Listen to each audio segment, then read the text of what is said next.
saya 2022-008-180.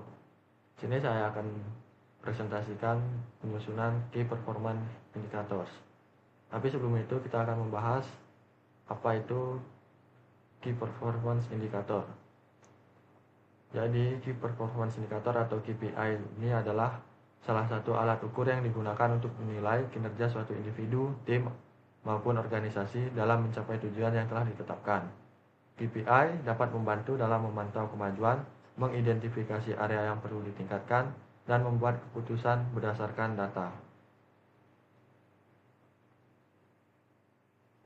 Baik, ini adalah contoh tabel dari KPI. Jadi dalam penyusunan tabel KPI ini, yang perlu kita lakukan pertama-tama yaitu kita menentukan area kinerja utama. Di sini saya menggunakan satu, rekrutmen dan seleksi, yang kedua pelatihan dan pengembangan, dan seterusnya. Lalu langkah selanjutnya kita menentukan key performance indikatornya. Di sini saya menggunakan untuk rekrutmen dan seleksi, saya menggunakan indikator waktu rata-rata rekrutmen. Dan yang kedua untuk pelatihan dan pengembangan, saya menggunakan indikator jumlah jam dari pelatihan per karyawan.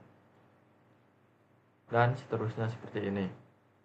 Lalu langkah selanjutnya kita dapat menentukan bobotnya dari KPI yang harus berjumlah 100.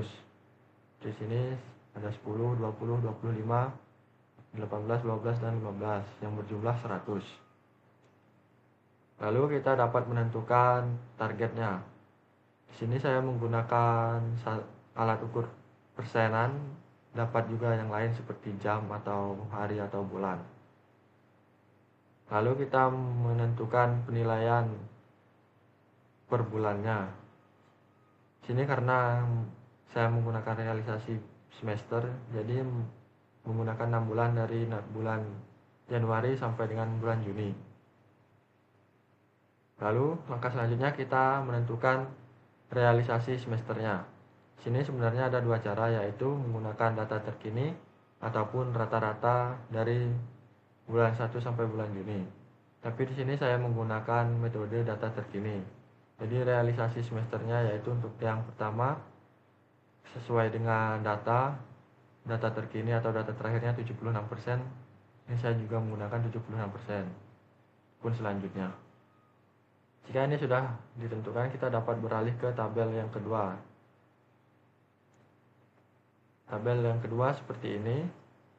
Ini yang akan kita cari atau kita hitung. Yang pertama kita harus menghitung skornya terlebih dahulu.